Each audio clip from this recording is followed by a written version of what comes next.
At the end of the day, immigration is fundamentally an economic issue. It's many other things too, but it is an economic issue. Allowing a large number of new workers into some segment of the labor market reduces power for workers in that segment, reduces pressure to raise wages in that segment.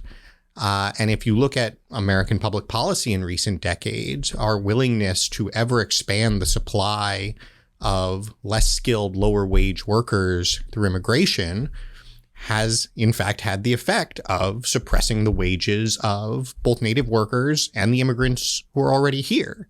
And it has a corrosive effect on inequality, I think. And it's an important piece of understanding why wages have not been growing. And conversely, it's an incredible lever available to policymakers to pull. If we want wages to rise faster for low-wage workers, we have the power to say we are going to stop adding more workers through immigration to that segment of the labor market.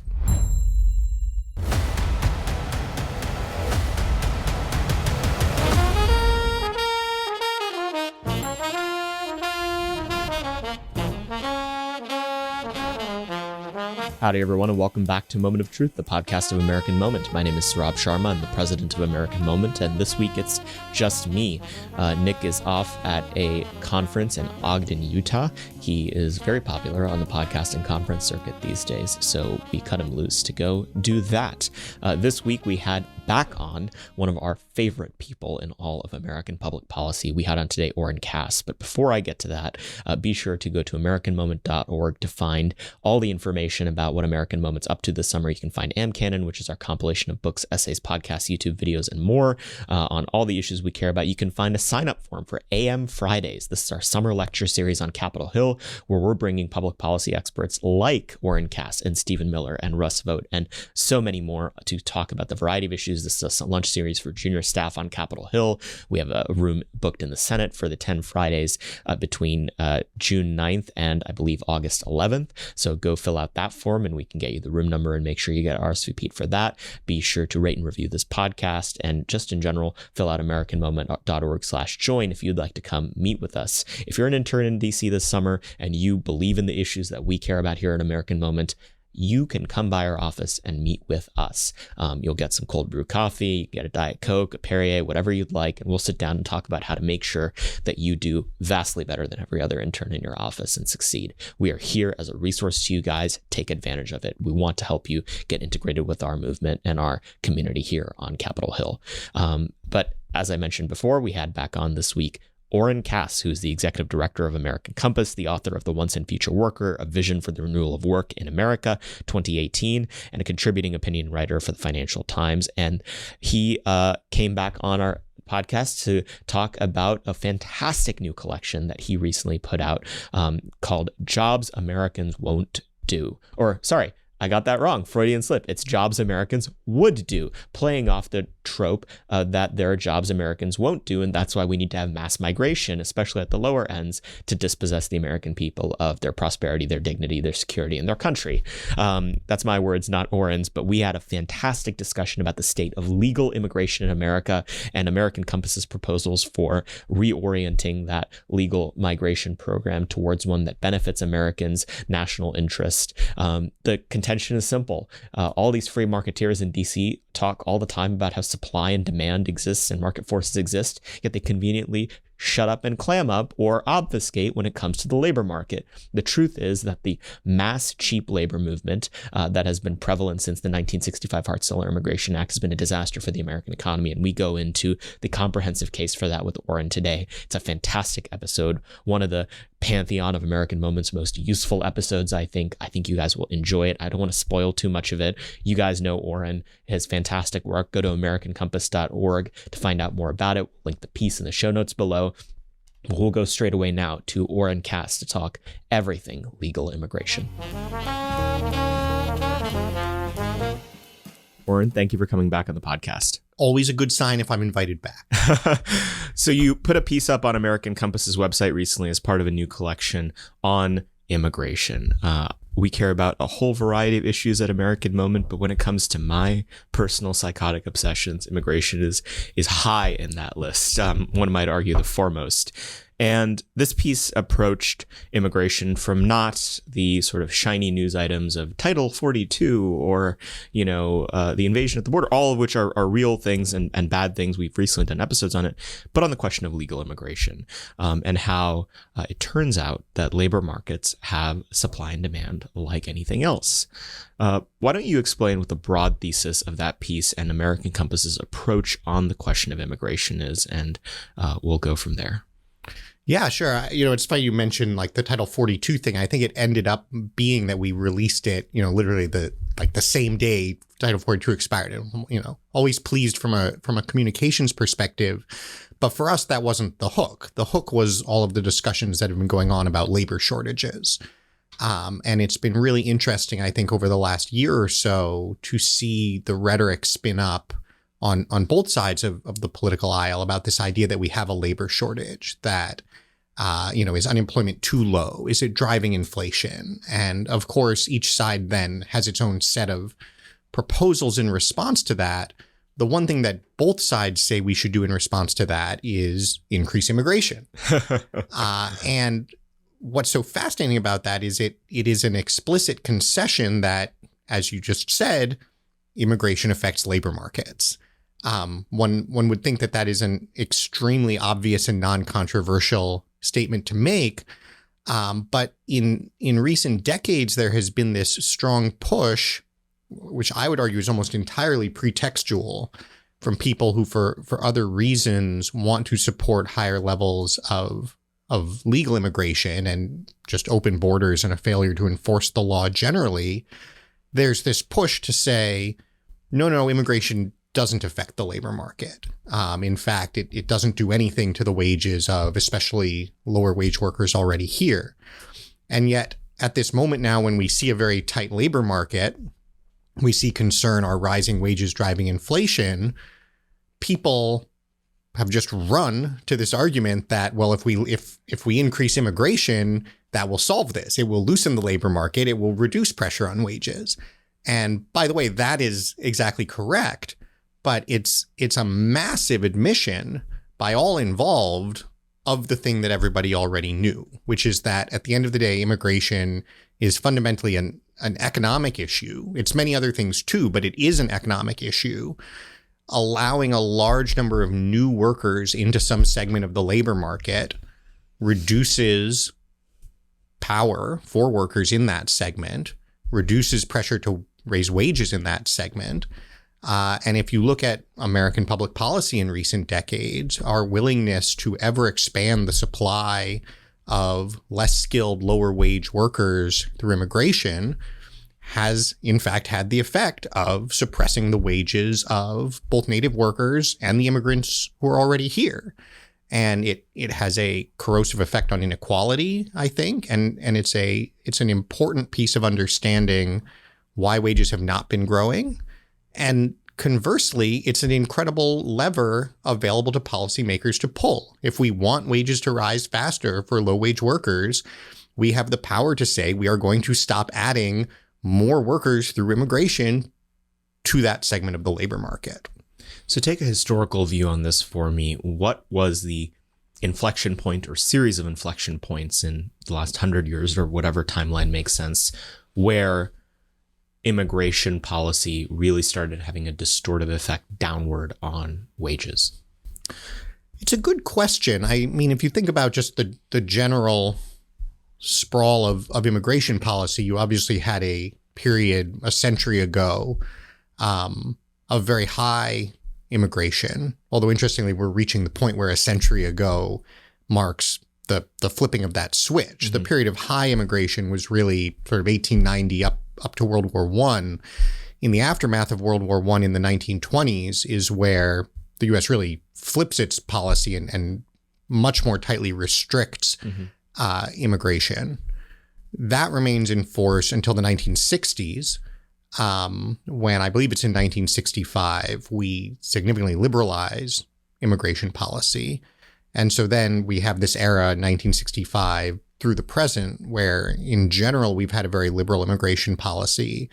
And then really over the last 20 or 30 years, we've had just a sort of refusal to enforce immigration law at all to some extent. And so I think it's important to note that illegal immigration is an important part of this picture, particularly because illegal immigration tends to particularly skew toward that lower end of the labor market. Legal immigration brings in a population of workers that probably skews more than ideally it should toward lower wage workers. But it's when you add on top of that the enormous number of illegal workers who are particularly corrosive to the market because they are working under the table, that I think you get these worse effects. And so, on all of these issues, whether we're talking about globalization and trade, whether we're talking about the decline of labor unions, whether we're talking about immigration, I always hesitate to suggest you should do some sort of econometric analysis and, find the correlation in this year versus that year, because I think, among other things, you can run the analysis any way you any way you want, but also the way that these effects transmit are a lot more attenuated in a lot of cases. So it's not just that you sort of open up immigration and now you have more workers and therefore wages decline. It's also that if you're somebody thinking about starting a business and look around and say, oh, I'm going to have basically as much low wage labor as I want, in many cases under the table that I don't even have to follow the law with respect to, you're going to build a very different kind of business. Right. Business models originate from an implied system where cheap low-wage labor is available. Exactly. And so, a classic illustration of this is the construction industry, where productivity in the construction industry has actually been declining for about 50 years. It requires more labor to do the same construction today than it did in the 1960s.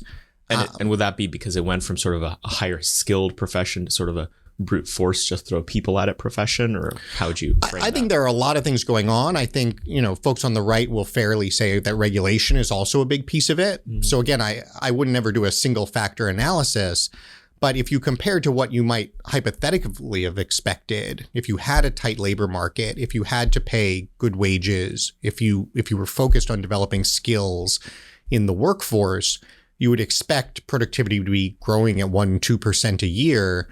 That would easily outweigh any sort of regulatory issues. Mm-hmm. And so you should expect to be twice as productive today.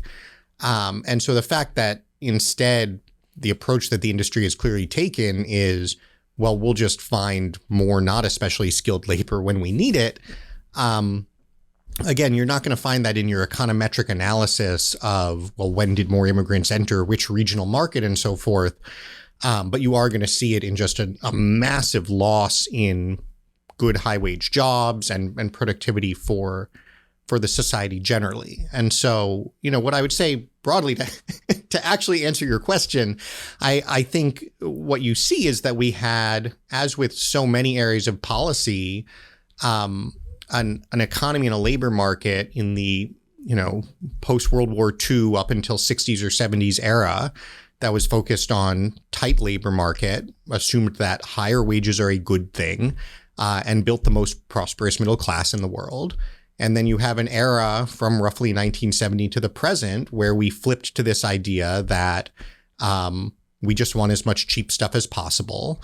And therefore, in effect, workers and work are just a commodity like wood or oil. And the more and cheaper it is, the better. And that is reflected in lots of policies, but certainly immigration is one of them. And I think we see the results in the economy all around us. Yeah. I think a particularly useful way to navigate this conversation might be to chop it up into three parts: the low end of the labor market, the middle, and then, the highest end, the Einsteins that I'm regularly informed, or the entirety of our immigration policy.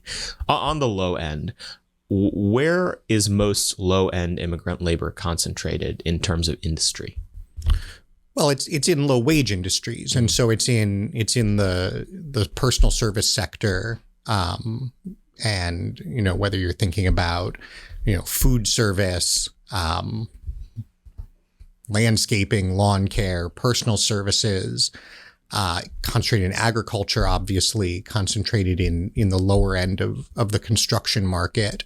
And you see this in the data. We have very good data on what share of the workforce in any given industry or occupation is native born versus foreign born. And down at that very low end of the labor market, jobs that pay less than $30,000 a year, you have upwards of 30%. Probably about a third of the entire workforce is immigrant workers. And again, I think that probably wildly undercounts because of illegal labor. And some illegal immigrants will show up in that data, but they are, relatively speaking, less likely to report and be captured by it. By contrast, in the middle to upper end of the labor market, you see more like 15-16%. So the concentration is twice as high in that low wage side. And I think, again, once you account for illegal immigration, probably closer to 3 times as high. Mm-hmm. And so there's a variety of distortive effects this tends to have, but one of the ones that I find most interesting, because it goes to some of the lies that are made at the higher end of the immigration spectrum as well, is the distortive effect that mass immigration has on innovation itself. Walk me through what the argument there is in places like the agricultural sector or construction or anything else that's very labor intensive, very hand intensive right now. Well, so I think there are 2 pieces to the argument. The first is just to understand directly the effect on wages. And I think you nicely teed this up at the start of the discussion. Labor markets do follow the logic of supply and demand. And what that means is when you have fewer workers available and have to pay more to attract the workers you need, you will tend to offer higher wages. Again, you wouldn't think that that's an especially strange or controversial thing to say. I would actually go a step further, though, and say that is, in fact, the only condition under which wages rise, right? An employer, at the margins, you might have employers who, just because they are concerned about their workers, are looking to ensure that they can support a family and so forth. But in the center of the labor market, where you have profit maximizing firms, under what conditions would firms be willing to offer higher wages? It has nothing to do with how much great work the worker is doing. It is if they cannot get the worker unless they offer the higher wage. Yeah. And so that dynamic, are there enough workers available at a lower wage, or do you have to offer a higher wage, is the core of what dictates the trajectory of wages over time. The second piece, then, to your point about innovation, is if you are an employer, the question is, do you want to invest in raising productivity? Now, all things equal, is more productivity good for you as a firm? Yes, probably, but it also has costs. And so if you think about making the kinds of investments you're going to need to raise productivity, whether that is in recruiting and training, whether that is in bringing in more equipment, so more capital investment, it will only make sense to do those things if that is less expensive than just adding more workers. And so it's at that margin where you say, okay, let's talk about agriculture. We want to pick more crops. Well, we have a choice. We can either just hire more people, or we can invest in the people we have being better at crop picking, giving them more advanced equipment to use, et cetera. And that's the trade-off that everyone is always facing in any industry. And when actually there's an unlimited pool of low-wage workers available to you is your reality, you are overwhelmingly going to choose that. And then what our government, of course, does that makes it even worse is if you get to that point where those workers aren't available, you would think that would be the moment where you would get serious about investing. That is how markets are supposed to work. But instead, for some reason in America, we say, please just raise your hand and say, quote, jobs Americans won't do.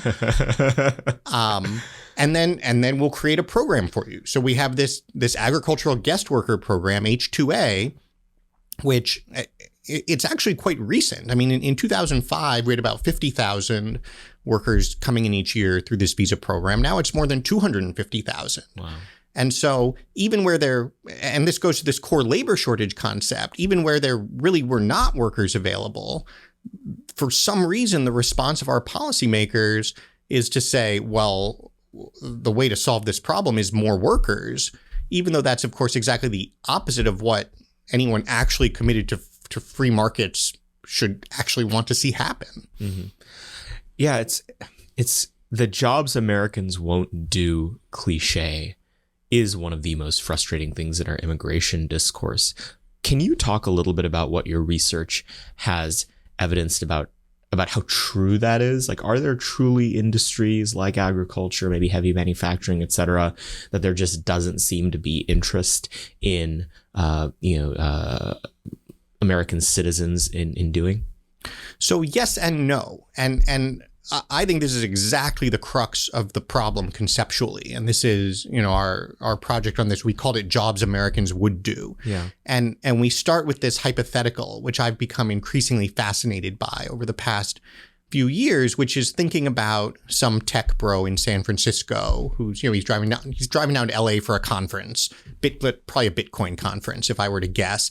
He's looking out the window and he's noticing all of these, farm workers laboring away in the fields for $15 an hour. And he's pissed with the real estate prices in San Francisco and these developers who are demanding $60, $70 an hour. And he thinks, well, like, that's great. I'm going to move my software development firm to, Fresno, and I'm going to set up some crates in a dusty field, and I'm going to pay developers $15 an hour to sit in a hot field and write code for me. This solves all my problems. And so he goes and he does that, and nobody will work for him. And he's really frustrated by this. And, maybe every now and then someone applies but doesn't actually know how to program. And so he calls this a skills gap. And he is looking for sympathy. He says, I look at this, I have a job Americans won't do. And he is, of course, correct. But in that context, our response to him would be like, you are obviously an idiot and, one of the worst business people we have ever seen. We wouldn't say like, oh my gosh, wait a minute, how do we solve this problem and find people to program for him at $15 an hour? And yet his neighbor, who is trying to grow lettuce that way, we say, well, clearly this is a job Americans won't do. The reality is that there aren't a lot of Americans who want to sort of do, really difficult labor in a hot field with with poor treatment and no prospect of progress in a career, in any occupation. And yet we have, for some reason, this concept that certain occupations just should be that kind of job and other occupations shouldn't. And the funny thing about it is that, the only thing that is inherent to the nature of the occupation really is what process you are involved in, right? Even the actual activity is highly mediated by technology. So whether picking lettuce means, maintaining a really advanced machine and operating it and so forth, or bending over picking lettuce, it depends. Conversely, optimizing social media ad targeting to sell more underwear, like, I don't know, that's not an especially inspiring thing to be doing. And so it seems to me that if we actually step back and look at like, what are the things we get done in the economy? What are the kinds of processes and projects people would want to be involved in? There's no reason that like growing the country's food or building its cars or its houses wouldn't be jobs Americans would rather do as opposed to optimizing its underwear ads or, conducting high frequency trading schemes. So I just reject the construct. And when people say like, oh, but what can you do? It's just picking lists. Like, well, I don't know. If you actually had to grow our food in a way that Americans wanted to participate in the project of doing that, this is what markets are for. Yeah. That's perfect. Go figure it out. Go put tents out in the fields with air conditioning, with the latest video game systems that people spend half an hour playing for every half an hour they work in the field. Pay $35 or $40 an hour. Have an upward career track. And I don't know, my guess is actually you'd find plenty of Americans willing to do that. But then the food prices would go up. This is what I'm told. Why is that wrong? Well, the food prices would go up. Yeah. First thing to say is the food prices would not go up as much as people think they would, right? My lettuce would 4x in price, I'm regularly informed. Well, right. The $50 pint of strawberries or whatever. There are a couple of reasons that's not true. One is that labor is just not that large a share of what you actually pay in the grocery store. Certainly the sort of low-wage farm labor. I mean, at the end of the day, everything we pay is the labor and the materials. Monsanto scientists that made the strawberry seed is also labor. Exactly.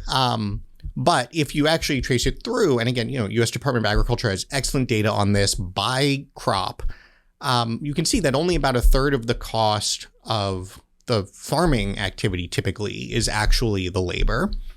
And then only about a third of what you pay in the grocery store is actually the cost at the farm. So altogether, roughly 10% of what you pay is actually the cost of that low wage labor, which means if you wanted to quadruple that, make that $15 an hour job a $60 an hour job, or maybe a $40 an hour job with lots of time in my air conditioned tent, the end result would actually be not a quadrupling of the price, but a, let's say, 30% increase in the price. So your $1.70 pint of strawberries would become a $2.50 pint of strawberries. Now, heaven forfend. Even before we accept that, though, we should keep in mind the second thing, which is, as I keep saying, how markets work. And the fact that if capitalism is working properly, the way that we want it to, the way to maximize your profit and be successful in business is finding ways to create better jobs for workers and use them more productively. Mm-hmm. And so if you actually had that pressure on agricultural companies to do more with less labor, they would do it. And we know this empirically. There's a fascinating study of what happened in the 1960s when we ended the Bracero program, which is a massive guest worker program, 500,000 Mexican temporary farm workers, mostly picking crops in the U.S., and we ended it. And crops are going to rot in the fields. We're like, false. Did not happen. There were some shifts. Some relatively more labor-intensive crops became relatively less cultivated. Some other crops became relatively more cultivated. But mostly what happened is we mechanized agriculture. And what people who are skeptical of actually controlling immigration will say about this is, see, you didn't create lots of high-paid farm worker jobs when you did this. The response to that is, of course. Yeah. No one is suggesting that the actual replacement for the $15 an hour farm worker is a $60 an hour farm worker doing the same thing. It is exactly as you said earlier, this shift in business model. It is a conversion to mechanized agriculture, which means that the new jobs that we are creating are not substitutes for these not very good jobs we have. They are jobs designing, building, maintaining, and operating much more sophisticated equipment. And so where you actually end up, is there maybe some increase in the price of food in some cases? Yeah, although empirically, again, if you go back to this example, that's probably not what you see. What you probably see are, one, major capital investment in better jobs for the workers who are here at higher wages, and some shift in the set of things that we produce and consume. So maybe if the thing that's really hard to mechanize is strawberries, maybe we do eat relatively fewer strawberries. And if the things that's really easy to mechanize is blueberries, maybe we eat relatively more blueberries. And this gets to the exact crux in the debate about so much of our economics right now is that good for the country? Should we want a trade-off in which, on one hand, we create better jobs for American workers that allow them to support their families? Or should we want consumers to have more strawberries rather than blueberries because they like strawberries better than blueberries? If all you care about is the consumer experience, then the idea of switching some strawberries for blueberries is just heresy. How can you not understand economics? Well, and that's a consumer experience that itself is distorted by the labor supply of the last 60 years. Well, thank you, because this is the final point, is that one, I would say this is a trade-off we should make. Mm-hmm. But two, I would say, who is actually this proponent of the free market here? Is the proponent of the free market the person who says, hey, let's actually have our businesses and workers figure out what they can produce efficiently and at a price that consumers want to pay? Or is the proponent of the free market the person who says, whoa, I really like strawberries in my salad. Let's create a guest worker program. Yeah. And I stand proudly in the former camp. For the people who shriek about industrial policy all day, it seems like they insist on an industrial policy and a pretty expansive one for said strawberries. Well, so this is, I mean, if we really want to get to the heart of it, right, this like goes all the way back to Hayek and the question about like knowledge and prices, right? In theory, the whole premise of why we have a market economy and why it works so well is that it transmits these price signals, right? And so you have this price signal saying like, well, actually, in one direction, you have in the labor market a price signal saying actually getting your crops picked may cost more than you thought it would. You need to take that into account. And that's then transmitting a price signal into the consumer market saying actually strawberries cost more than you might want them to. And that's what we're supposed to want. That's supposed to then allow people to adjust their own business models and consumption accordingly. And then you have these, quote, free market economists who say, wait a minute, I know what the price of strawberries should be. I know what the price of labor should be. And I have a new government program that we are going to implement to ensure that that is where the market lands. And for a very long time, thanks in part to our friends in the business lobby, that has been cast as the free market position. And it's very actually fun to talk with them directly about that and say, well, wait a minute, how do you know what that price should be? Because surprise, turns out that they don't. They just know that they like cheap labor because it is good for them as consumers and is good for corporate profits. And they are not the low wage workers who can't support their families. Yeah, the people who shriek the most about price controls are doing extraordinary gymnastics using real humans, millions of them, to ultimately arrive at price controls as a substantive policy goal. In this mob boss approach to politics that the corporate lobbyists and their lackeys masquerading as think tank scholars tend to do, that there's two layers to their sword they hang over your head. One is the automation threat. It's like, well, if you don't give us cheap labor, then suddenly you're going to have a fully robotic McDonald's. And we talked a little bit about that, about how that might not be the worst thing. And then the second is trade. They'll say, well, then I guess we just won't do that here anymore. I want to take each of those individually. It seems to me as a temperature check, tell me if you agree, that in a low immigration environment, the rate of automation that would be created by that low immigration environment would not actually be all that disruptive on net. Do you think that's basically right?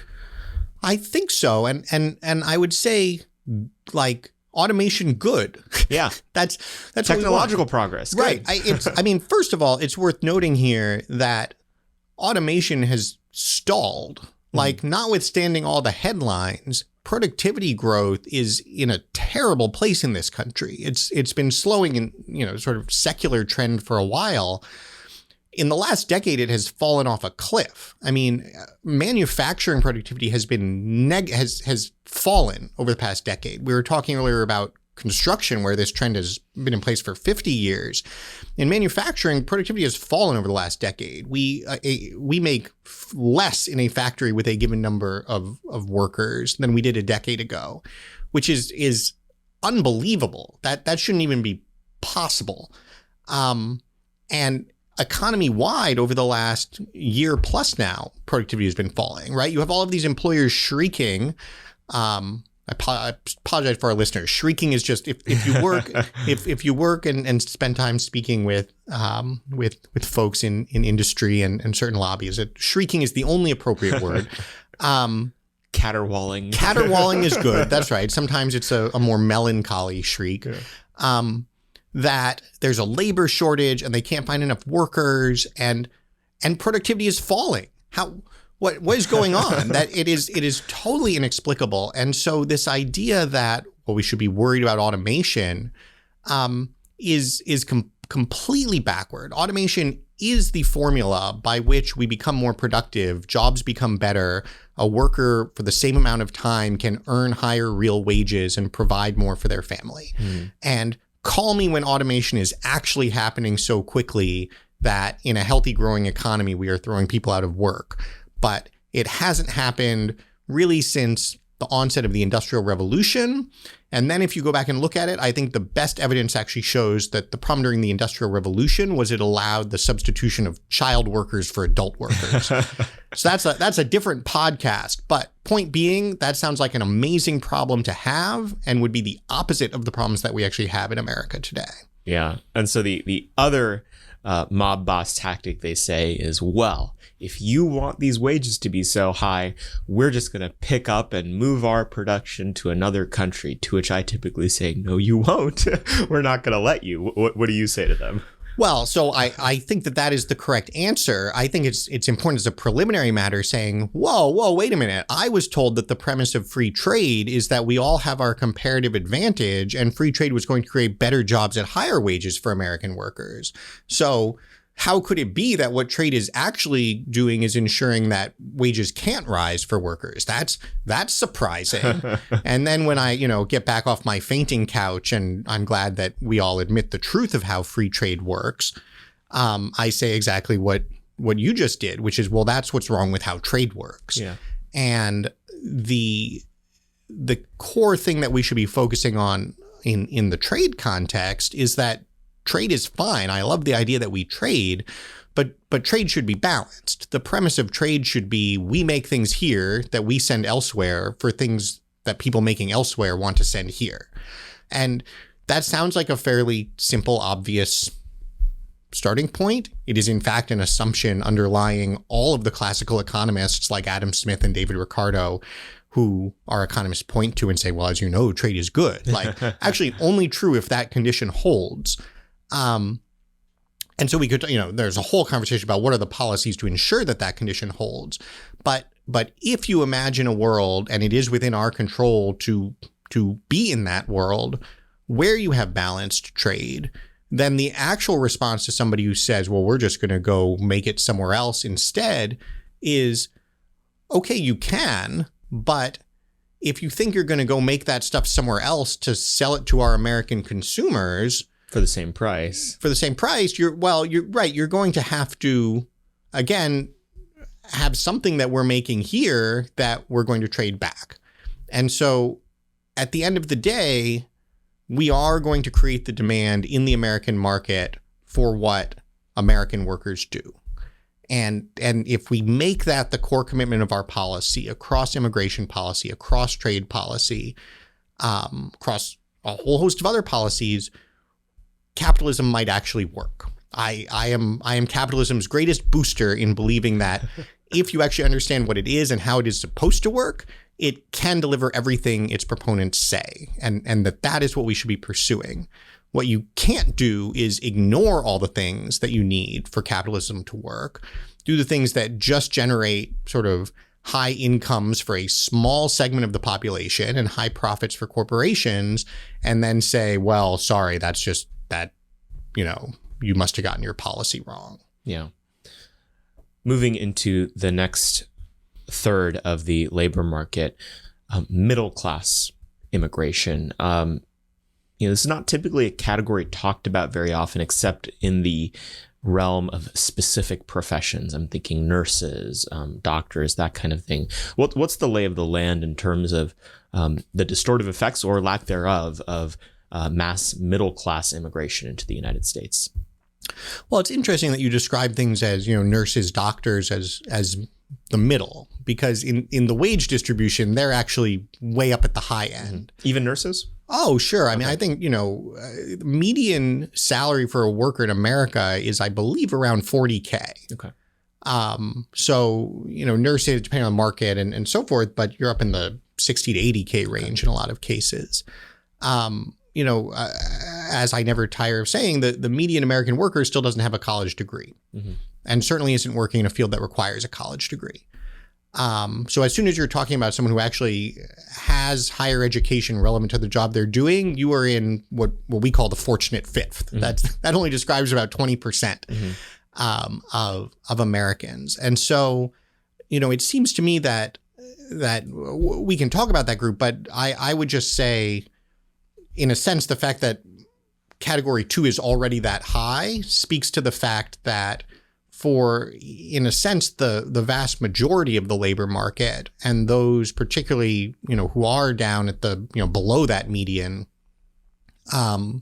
what you're looking at is a situation where you've had stagnating wages for a long time. You don't have as tight a labor market, and you would benefit from a much tighter one. And actually, sorry, now I'm rambling, but I realized very recently, this is my first time getting this particular point out here, which I think is very interesting. Economists get all upset about like the labor market is overheated and too tight when unemployment gets down below 4%. It's really interesting to step back and look at the chart of unemployment disaggregated by education level, because it has always been the case that, folks with a college degree tend to have a lower unemployment rate than those with some college, than those with just high school. They get a tight labor market. Those with less high school. Right. And so it's actually interesting to see that, well, wait a minute, for people with a college degree, the unemployment rate is always under 4%. Huh. That's interesting. And wages for those folks have risen, and we've been told that that's good and natural and the market working. But when the folks who in a typical labor market see unemployment rate 5-6%, when that gets down to 4%, then we scream labor market's too tight, labor shortage, because they're finally experiencing the sort of labor market conditions that the folks screaming about it take for granted and experience even in the middle of a recession. Yeah. So just want to point that out for any listeners who might be interested. But to get up to those sort of higher segments that you're talking about, I think there it becomes a really, really interesting political issue. Because the reality of immigration policy is that from an economic perspective, what matters is the composition. And I want to step back a little bit before we zoom in, because this is one place where the other side of this argument does have a very fair point, which is that hypothetically adding people to a labor market isn't bad for the labor market or the economy. And the easiest way to think about this is just population growth, right? If I told you, like, great news, we solved the fertility problem, we're back up to 2.6 or whatever, the next generation is going to be much bigger than the current one. No one would say like, oh man, like that's going to suppress wages, because in aggregate, if you just take the economy as a whole and expand it population wise, you create new people in all segments. You create new demand for all the things that people do as quickly as you create new supply of workers. And so that truly can be to everybody's benefit. So if you imagine a flow of immigrants that actually looks exactly like the existing population, labor market and skills wise, there might be all sorts of other concerns you would have, but economically, labor market wise, I don't think you'd have much of a concern. And it's interesting. There's actually a fantastic paper in the Cato Institute's own immigration handbook that makes this exact point. That's true. But then the question is, well, what happens if you start to skew that? So if you skew it so you're adding relatively more low wage workers, well, now you're adding supply to the low wage end of the market faster than you're adding demand for what those low wage workers do. That's where you create that looser labor market. Conversely, and note, that's great for high wage workers. Right. And it also creates a distortive effect on your entire culture, because people will naturally gravitate towards a path to that high skilled professional world. And that's how you get the broad sense that everyone needs to have a college degree, and then you have all the distortive effects that come from that. Yes, well, and this comes right back to the jobs Americans won't do concept, which is like, well, as you can see, this job that I do is a highly in demand one, which pays so much because of my inherent value, whereas the job that person is doing is clearly worth less and is of less inherent value, when it is in fact a function of how many people you have able to and wanting to do each type of job. So if that skewing toward more low wage labor, high wage workers love it. First of all, because as workers, they are now the ones benefiting from rising demand in the economy without the rising supply. And because as consumers, they now get to benefit from all the cheaper stuff. So that's great for them. If you just say, well, actually, we want to go to just a neutral, we're going to find a way to maintain immigration composition. And can you explain why that the flip side of that doesn't work? Like why there isn't a commensurate benefit in both realms for the low wage immigrants? Well, so if you're a low wage worker, you do also benefit from the lower prices.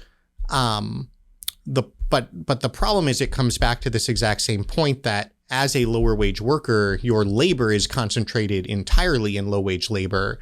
Your consumption only uses one small piece of low wage labor. And so relatively speaking, you would much rather have higher wages, which would go up much faster than prices would go up for you. And so if you're that high wage worker, you really enjoy the fact that the low wages are lower. Yeah. Because you are consuming that stuff. You are not that type of producer. And the kind of black swan innovations that make the price for a product 1% of what it was, the mass immigration scenario makes those less likely to happen. And so the burgeoning accessibility of products even is not available to you because you're part of a mass migration process that makes that less likely. Well, right. At just at the level of business models, you're not, you are sort of against interest in expanding that supply. So one response would be to say, well, okay, the ideal policy is just immigration that looks exactly in terms of skills composition like what we have. It would just be economically neutral. And that's fine. You could do that. It seems to me, though, that given the challenges we have in this country and the mistakes we've made for decades now, and the desire we should have for those at the lower end of the wage distribution to catch back up, we should actually want to use policy to skew things the other way. What if we, relatively speaking, really reduced the rate of immigration into low-skilled work while maintaining or even increasing it, relatively speaking, at the higher end? So let's say, for instance, that, roughly speaking, we have 1 million legal permanent residents entering the country every year. We're going to stick to 1 million, but we're just going to tip that so that 70-80% of it is coming in at the high end. That would be fantastic for lower wage workers already here. They would see even more increased demand for their work. They would have a lot more leverage and power in the market as workers, and they would benefit from a declining price of the higher wage labor, right? The cost of legal services or medical services and so forth. And white collar workers would organize into the SS. Like they would lose their mind. and so this is exactly the point. To answer your question, what does this mean for a doctor? It is a losing proposition for the doctor. Now, note, by the way, that all of the people who, if you describe this, will say, wait a minute, that's a losing proposition for the doctor, are the same people who will refuse to acknowledge that it is a losing proposition for the low-wage worker. But if we are to be more honest than those people, we should acknowledge that just as it has been a losing proposition for the low-wage worker, what we are talking about is, at least in relative terms, a losing proposition for the high-wage worker. And that's just a really interesting trade-off to think about. My view is we should embrace that. We should say, yes, it's not clear to me that in absolute terms, you're going to come out so much worse, right? We're not suggesting that we're like, sending you back to some prior century's standard of living. But it certainly means that the growth in your own income that you have become accustomed to probably slows because the growth is happening elsewhere. And this is where, the concept of the economic pie does become useful. If we can get the economy growing and productivity rising for everybody, then that's great and everybody can benefit. But to the extent that we're in the kind of economic context we are in and have been in, where seems like some folks are gaining at the expense of others, our policy should certainly be skewed towards helping those who have been left behind. Mm-hmm. Yeah, I mean, this is class reparations, right? I mean, this is over the last 50 years, there was a distorted redistributive effect in terms of productivity gains and wage gains and social standing towards white collar, high skill labor in the United States, and that's probably bad, and we should rebalance things in the other direction. Well, I would suggest a different term, which is pre-distribution. Yeah, which I think is a super interesting concept as contrasted with redistribution. First of all, it bears directly on this discussion because it is worth thinking about for that higher income household. An awful lot of what we've been doing in recent decades to make up for our broken system is taxing them more, or just borrowing and running up debt to redistribute resources to those folks who the economy is not actually delivering resources to. There is a way in which there is a real upside and gain towards shifting to a system where actually the economy itself produces the distribution that we are instead trying to jury-rig after the fact.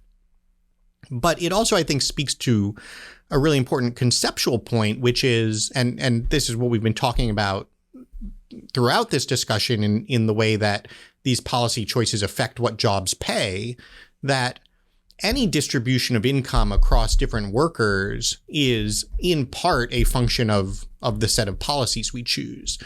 And that's where this sort of market fundamentalism that's like, well, as you can see, everyone is just clearly earning exactly what they're worth in the market, is so unhelpful. It is one of the many ways it is so unhelpful.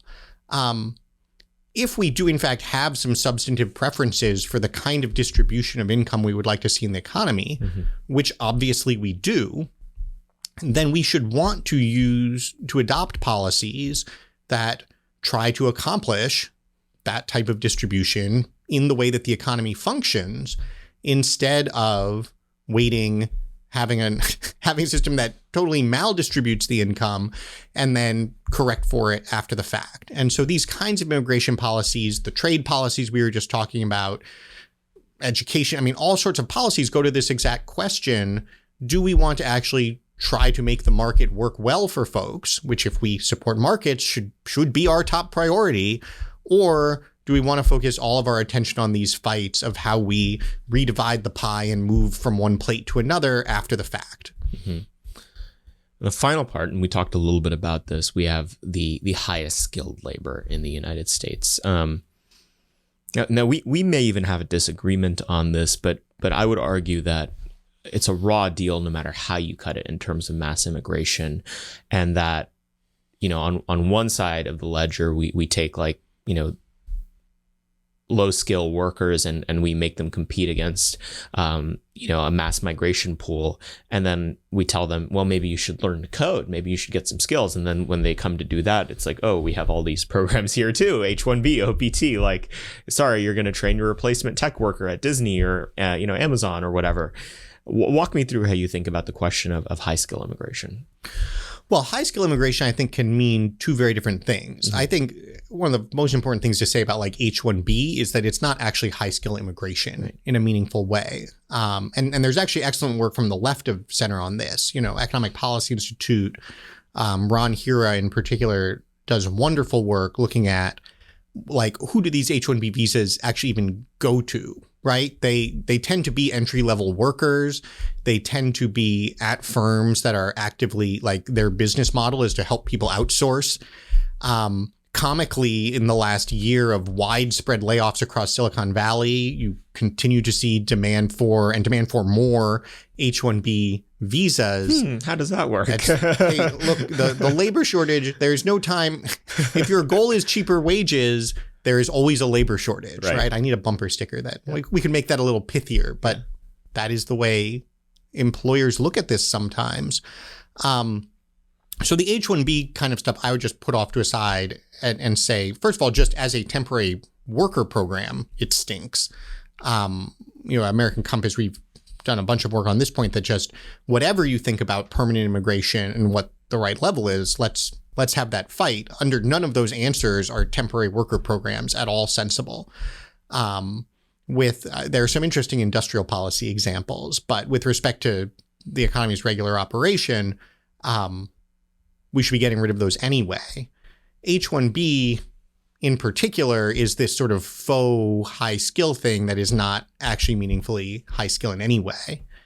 But then what I'd say is the real crux of the question is, okay, well, how do you feel about permanent immigration of people who do have the skills, talents, knowledge to quickly enter the American labor market at the high end, be contributors as in whatever field they are, as sort of innovators, in a lot of cases entrepreneurs. And that's where I would say, in economic terms, I think the case is quite good that that's pretty much an unmitigated good. There are ways that it intersects with other bad policies we have. So, for instance, the fact that a lot of activity is concentrated in like lame tech app development, that's not an immigration problem. That is a problem with the way we do all sorts of other policy. If you had an economic structure that was encouraging entrepreneurial activity in real productive investment in the real economy, and lots of talented, high-skilled, permanent immigrants were building great businesses in those fields, I see very little to object to about that in economic terms. The two caveats are, one, the one we've just been talking about, which is, well, if you are a genuinely, a high-skilled domestic worker, the sort of person who's seen substantial wage growth in recent years, is making a solid six-figure salary, does that put pressure on your wages? Yeah, in some cases it probably does. I don't have a problem with that, especially since you have, because that job has only attained that status and compensation in the first place because you've insisted that that's not true. Not you personally, but as an economics model. But I also think that is where you also will tend to see the positive multiplier effects, right? I think that all of the important stories that particularly folks on the right of center and folks who tend to be more pro-business tell that are true about the importance of entrepreneurship and innovation, it's important just because that they're wrong about lots of other things. We not also throw that out. Mm-hmm. And ultimately, I mentioned briefly, the place where the economic pie does matter and other things equal, the more we can be getting real growth and innovation, the better. The types of folks who have the skills to deliver that, I think, are really valuable. And that is very different than saying, well, what's really good for economic dynamism is having lots more farm workers. So presumably those workers are also rare, right? Like the amount of Einsteins and Elon Musks or whatever is uncommon. Well, that's certainly true. And it's actually interesting. We have this set of permanent visas, the EB visas, and it's very funny to look through the definitions because there's like EB1, which is like you are truly like a world-class athlete or, scientist or whatever. And then there's like EB2, which is like, well, you seem like you're pretty good at what you do. And then there's EB, and I just think it'd be very funny to be going through the application process and think like, am I an EB1 or am I really more of an EB2? Or like, have some random federal bureaucracy say like, thank you for your application. While you're clearly extremely talented, we're not sure we'd call you world-class. But point being, like, so we have that, like, oh, you are like, a Nobel Prize winner or, a World Cup star or whatever. Like, those are the easy ones. I do think it's important to look down at that, the EB2 and so forth and say, like, look, if you're the equivalent of from anywhere in the world of somebody with, a legit STEM degree, master's degree, business degree from a, high quality university. And, that's not to say that university degree is the only thing we should look for. That's just one form of credential that works quite well. If you have a proven track record, if you started a successful company somewhere, whatever it is, that those folks, our standard shouldn't be, are you the next Elon Musk? If you're the next person who's going to start a 70-person company in a community somewhere that, does some innovating, that employs workers, creates good jobs, helps reshore supply chains, whatever it is, that's great. That's super valuable. And so I think what makes that category particularly a challenge for conservatives is that that's where there are real trade-offs. I think in most of the other buckets, it's very easy to say all the things we care about sort of point in the exact same direction. Mm-hmm. That's where I think there are very good faith debates to be had about, on one hand, what is the economic upside of increasing innovation and investment and so forth in America? And on the flip side, what is the rate at which we can, for instance, tolerate cultural change, mm-hmm. right? And so if you said at one extreme, well, actually, there are tens of millions of people like that around the world. We should try to find them all and bring them all to America tomorrow. Say well, yes, I understand why the economic model says that would really, juice GDP in a useful way. That also seems to run up against some other things that would not work as well in America as a democratic republic, among other things. But the flip side of saying whoa, I don't know how we feel about foreigners, I don't think is especially in the American tradition or healthy culturally or economically. And so I think that's where there's an important discussion to be had. My own view is that, at least as a starting point, we should look at where we are with permanent permanent legal immigration, that roughly 1 million a year, and say, let's get that right. Let's act, obviously one huge prerequisite to that is dealing with the illegal immigration problem, which just right off the bat would solve a lot of these labor market issues also. Solve is too strong, would make progress on them. Let's show that we can actually skew the composition within that population, have a skills-based system. Let's show we can get rid of the temporary programs.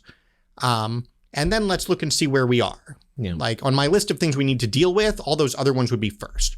If we dealt with those and then looked and said, look, here are some documented challenges we still see we're having, we think it would make sense to reduce, I think you could at least at that point have a really constructive argument about that. I also think it's very possible if you fixed all those other things, you could look at that pool and say, gosh, those things we were worried about outside of the economic realm aren't really concerns so much when you get this other stuff right. Mm-hmm. And if anything, we have room to the upside. Mm-hmm.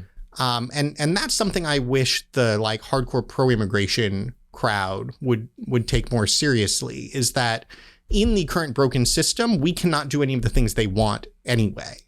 Actually getting the system under control, making sure it works for those who've been left behind for so long, has to be step one. And then within that, I think we can actually fulfill all of America's commitments and values in terms of the kind of country and culture we want to have and build toward the kind of economy we want. Oren, where can people find American Compass's writing on this issue and every other one? AmericanCompass.org. The collection that you mentioned that we just published in particular is called One Simple Trick to Raise Wages. It's about labor supply generally. The main essay is Jobs Americans Would Do. There's also a great atlas there just running through all the data on labor supply and some good policy briefs on dealing with guest workers, on how to use E-Verify. Again, really focused on step one, let's get the system under control. And then I think a lot of room to make improvements from there. Awesome. Well, I really encourage people to go and read it. It's one of the most enjoyable things I've read. It's a big Chungus essay, but it's worth going all the way through. And you have some zingers in there. All the right people were angry about it too. Oren, thank you for coming on the podcast. This was awesome. Thank you. Hopefully you guys enjoyed that episode. We certainly did. An event to flag for you guys on June 21st, 2023. Oren Cass and his team over there will be hosting an event for their new book, Rebuilding American Capitalism, an American Compass forum on Capitol Hill. Be sure to go to compass.org to find that. We'll link it in the show notes below, but we would love to see you guys. We'll be there. It'll be in the Kennedy Caucus Room at Russell, actually the same place we're hosting AM Fridays. As I mentioned, be sure to sign up for that on our website at americanmoment.org. Be sure to rate and review this podcast, 5 stars only. If you leave a funny review, we'll read it. To give you an example of one that was very good that we saw recently, if I navigate here to Apple Podcasts on my phone, it turns out someone very recently wrote the review, I like podcast. Fantastic. And we have some more recent than that as well. Let's see here. A creator of the universe, 90 plus billion light years big and growing, does nothing by chance. Each of you at American Moment were born and are alive at this moment in time for a very special reason and purpose. Continue to follow your conscience and fight for the Republic. Do not be afraid. God is with you. You were born for this. Saint Joan of Arc. That's very cool. Thank you, Cornerstone. And that was a 5-star review. So if you'd like to leave something nice like that for us, be sure to do so. We will see you guys next week. Thank you, as always, for listening. Moment of Truth is an American Moment Studios production, filmed at the Conservative Partnership Center. Our podcast is produced and edited by Jake Mercier and Jared Cummings. Our intro music is A Minor Struggle by Ryan Serenich. Don't forget to like and subscribe on all platforms, and you can go to AmericanMoment.org to learn more.